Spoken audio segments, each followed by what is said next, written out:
Hope you guys are well. What's happening? Everybody good? Yeah? Now you get to sing it. I don't know if that's a good or a bad thing. I just want to try it. Do you guys like this song that you're hearing? If you don't, let me know. If you do, let me know. It's just something that I did. I play music and all that stuff. See, you can see it. Guitar right there, and you can see one right there somewhere. It's right in there. Try that. There. This is a work in progress. I'm just trying to change things up a little bit because I want it to be good. I want it to be good for you guys. I want you to like it. So hopefully we can get it better every week. So just stick with me until we get it that way. Episode 3, I think. Is this episode 3? I'm not sure if it is or not. I'm pretty sure it is. Episode 3 of the Seventh Man. Glad you guys are here. Glad y'all tuned it in, all that good stuff. You guys ready to talk to football? Let's do it. All right, here we go. Week 6. Hey, guys, if you see me looking over that way, I am because all my notes are right there. Just bear with me. Week 6 recap. Here we go. Jonesboro over Valley, 70-26. Valley actually played that game decent the first half, and then Jonesboro did their thing, and it kind of got away from Valley. Headley beat Guthrie 66-45. Sorry. Penelope got Covington 20-13. I expected more from Penelope on that one. I think they could have put more points up. I've seen them play this year. Bryan St. Joseph took down Calvert 51-43. Calvert played. Calvert lost. I've got a lot of concern for them. I know they're having number issues, but that still makes me very concerned for them getting ready to go to get ready to go into district.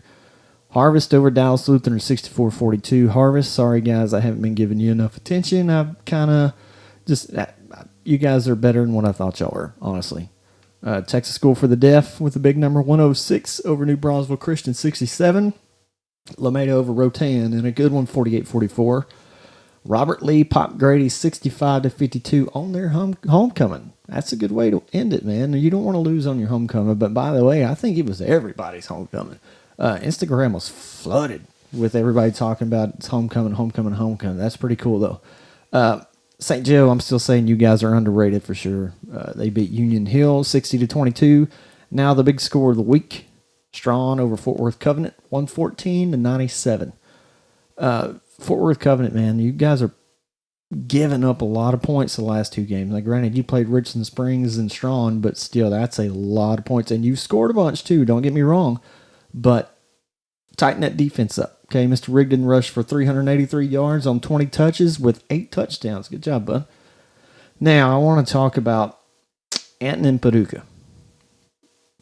Just for a second. I knew it was going to be a good game. Anton won 65-57. Paducah was right there the entire game. They were actually winning some. If Paducah's a good team, I like them a lot. I'm kind of on that Paducah train. If they can get some momentum and get past this game and let it go, put it behind them, don't focus on it, and just move forward, they're going to be an extremely tough team to beat. I'm looking forward to watching them more. I really am. Another game I want to talk about for a second. Waco Live Oak beat the undefeated Oglesby 54-8. This is one of those I can honestly say I didn't know how this game was going to go. I was kind of nervous about it for Oglesby because I wasn't sure what we were fixing to get. I knew Waco Live Oak was really good. And I know Oglesby's really good. I just didn't know this is Oglesby's toughest test that they've had, and they lost it. So I took a hard look at Oglesby's schedule because I got to think, I was like, I need to see what happened here. So I looked at it, and check this out. This is who they've played and how many wins that team has won. All right, listen to me just for a second. Let me get to it. Sorry, guys. Ranger, they got 1 win. Played Morgan, they're winless. Temple Syntax Homeschool, they won 1 game, but it was against the JV squad. Copperell, winless. And Waco Eagle Christian, they won 1 game. All right, so that's those 5 teams. There's not a lot of wins there because that's a whole bunch of games. And 3 wins, I think, and 1 was a JV. And you went undefeated on them teams, which that's good. Undefeated is good. But they haven't had that tough of a schedule, and that's the thing that bothers me. And it's no disrespect to those teams, and it's no disrespect to Oglesby. I just want to see them play higher level, tougher, tougher teams to see where they're at. They're still going to win district, no doubt.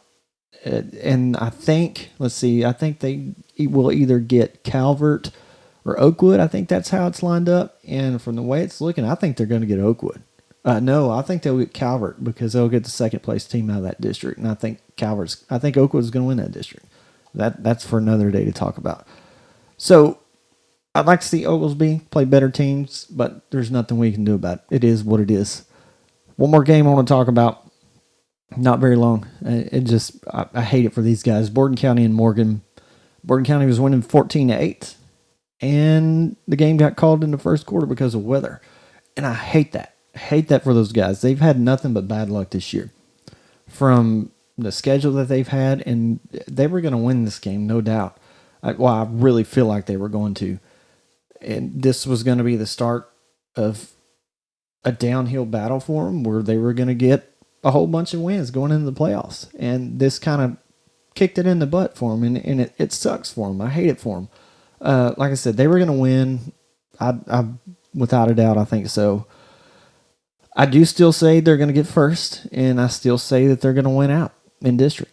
So just keep pushing, guys. It's going to get there for you. I said last week that I wanted to get into a little defense talk, and I didn't have really much this week because, well, you'll see here shortly. So I want to do a little defense. I asked if anybody knew what the 2-2-2 was. I absolutely love it. Always have loved it from when I played and from when I coached. Some of you may not, and some of you that do know it be like, man, that's the dumbest defense ever. That's way too easy to beat. This is it right here on the screen right now. All right, this is it. Yeah, it looks easy. And it can be. If it's not ran right, it can be. You should not run this against a Jaybird set. That should be very, very obvious. Only play it in a balanced set. I'm just setting this as a balanced T is all. But balanced I, power I, whatever you want to run. But it's got to be in a balanced set. The offense line has to be in a balanced set. The worst mistake in this is lining your defense, putting your defensive ends, your defensive linemen in the gaps. That is an easy down block all day, takes them out of the play, and it just screws it all up, and it's easy to beat that way. How I lined them up is I would put them head up with the linebackers on the outside shoulder, or I'd put the D-line outside shoulder with the linebackers head up. And that way you can get to the gaps and get them filled. I only had the safeties because they're a good 10 yards off the ball. I had them gap. That way they could come up and fill a hole if needed. I like this against a team that liked passing out of a tight set because coverage is a little bit easier. The linebackers, they would key you on the center, and they would zone him. That way we didn't have to figure out, okay, well, this guy's going to cover him if he crosses, or this guy. We would just zone him, all right? If he's cutting this way, this guy's got him. This way, he's got him. And the safeties keyed their inside, obviously. That's an easy one, but they would zone just to cover the crossing routes if there was one. Again, I'm sure you guys are saying there's no way that worked. I promise you, man, it did, and it does work. You just have to be a smart player. I'm not saying everybody's dumb or anything. You got to have smart players to know their reads and to know their assignments, or you're gonna get killed. Simple as that. All right, quick. Next week I may get into a couple offensive sets. Depends on how this week goes. Week 7 goes. I want to spend a little more time on it. I wanted to spend a little bit more time on this defense, but I just wanted to run through that real quick. All right, week 7, here we go. Now it's getting interesting. We got some district. Let me get a drink real quick, guys. Sorry. It's getting interesting now. We got district games. It's a new season. Your record before now, and I've said it before, your record does not matter. The record that matters is what you have in district, and that's what we're fixing to get into.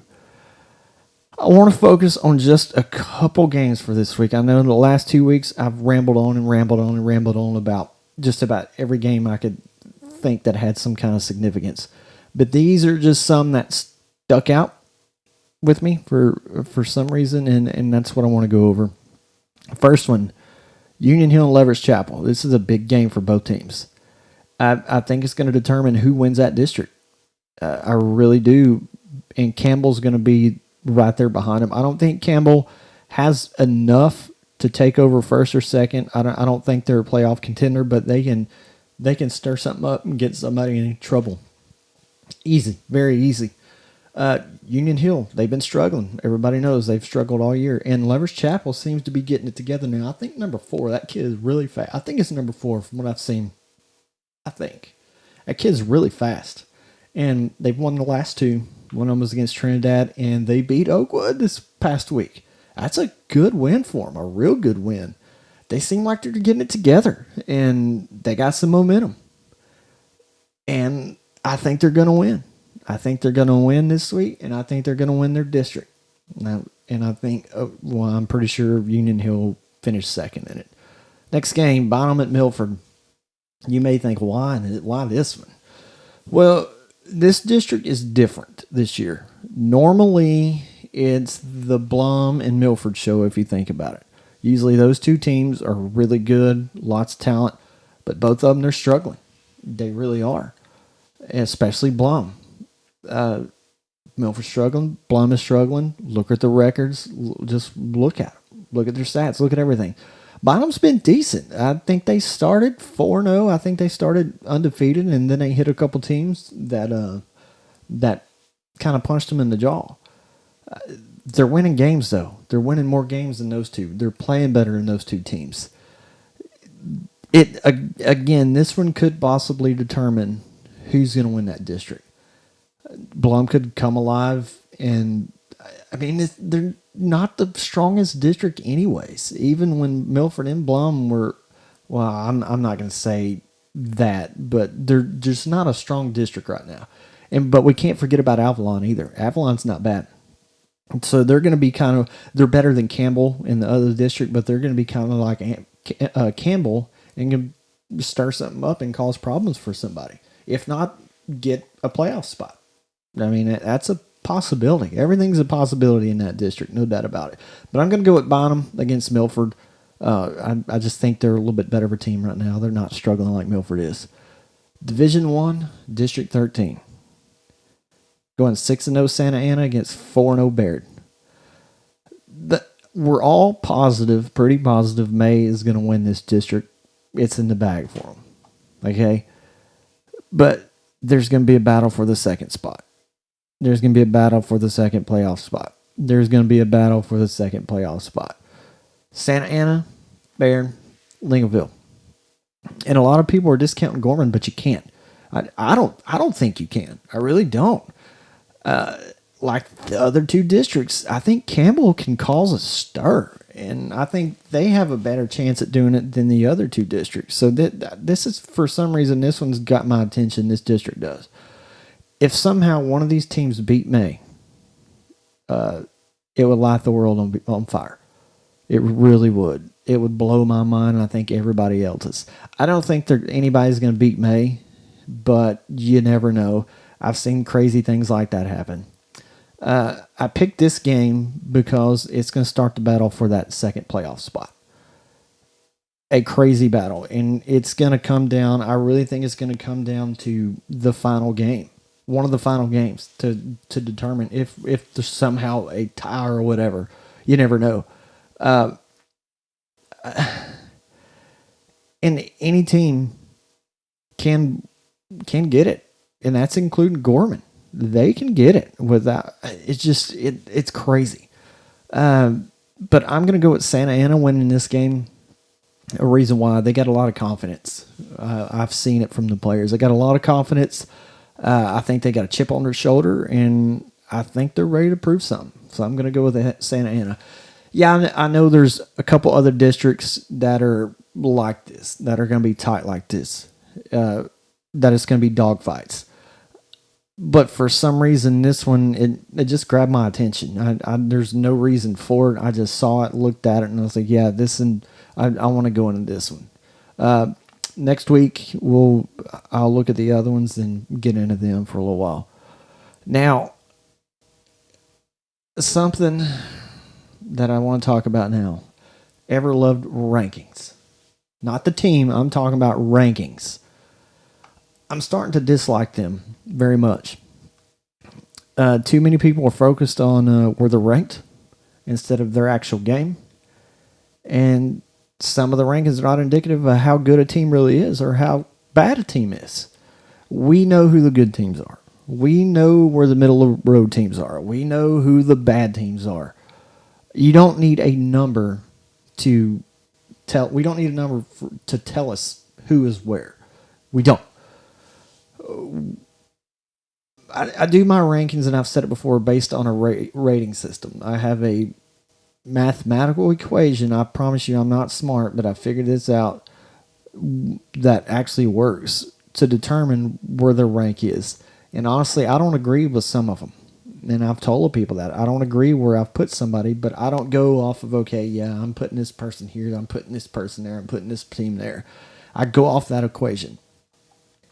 I don't know if you can't base a ranking off of a team's record, which I've seen it done. I see it done. I see it done today. For instance, say we got a 6-0 team at number 10.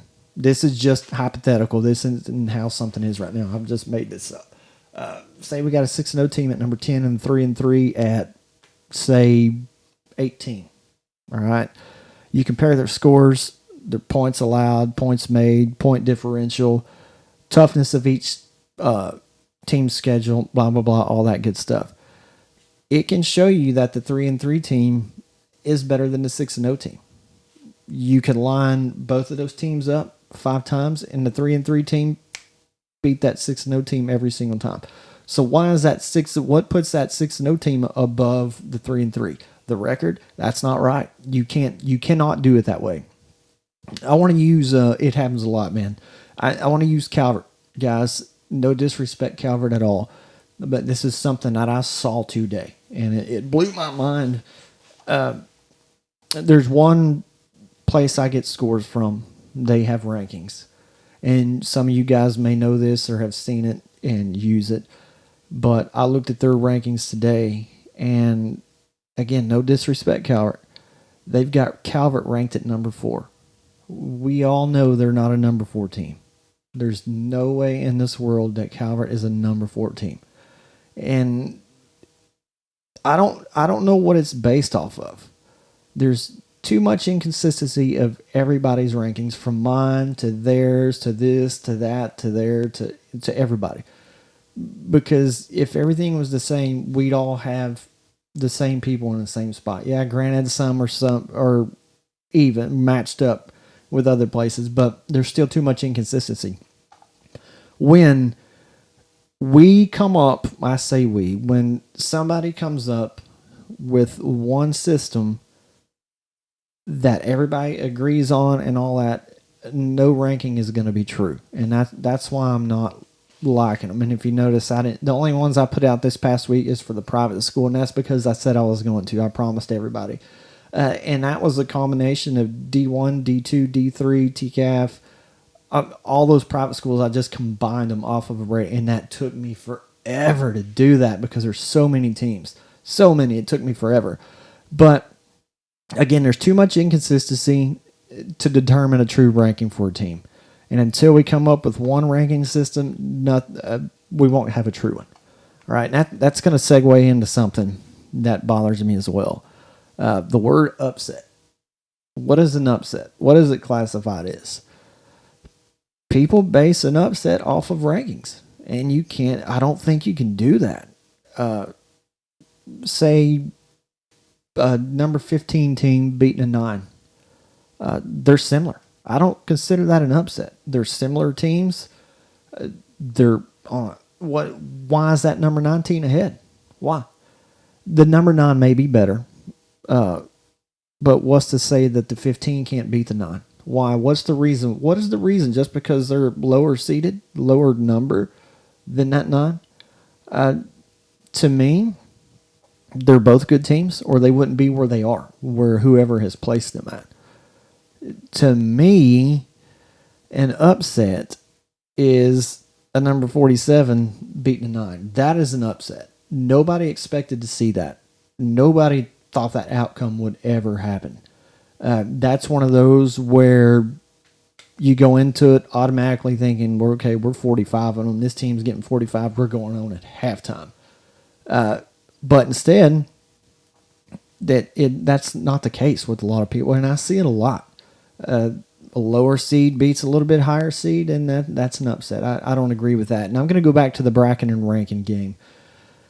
I've said it. Why was that an upset? It's not. You got two really good teams. The only difference between those two teams is one is UIL and one was a private.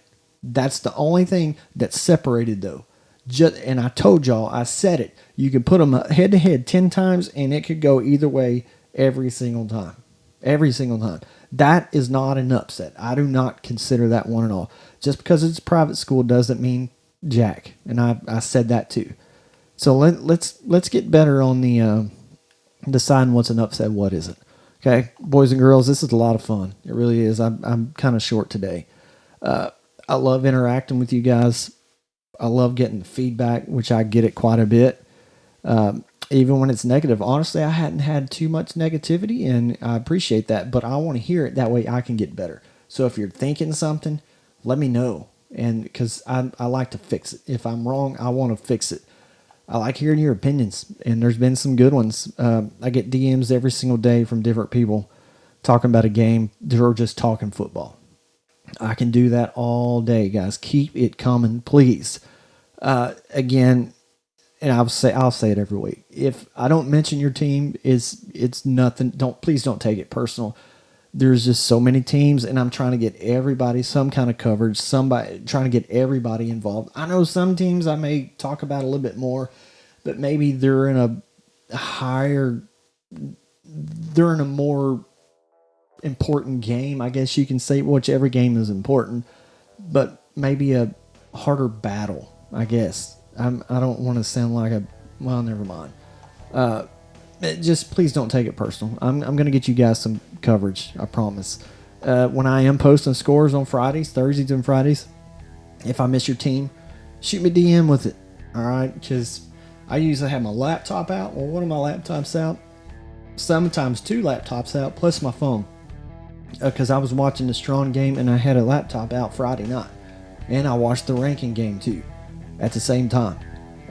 So I'm going to miss some scores. Shoot me a DM with it, and I'll either find it and post it, or I'll talk about it on here. But you guys are absolutely awesome, all right, with every bit of this. And we're just getting it started. So keep it coming. Like I said, this is work in progress, and I want to get better for you guys. So spread the word. If you haven't, follow me on the gram, the good old Instagram at Texas Six Man Talk. I think that's it. Leave me a comment, leave me a like, leave me a dislike, give me a subscribe. Anything else you want to do, send it my word. So, in the words of the great Tim Liggins, Texas forever. See you next week.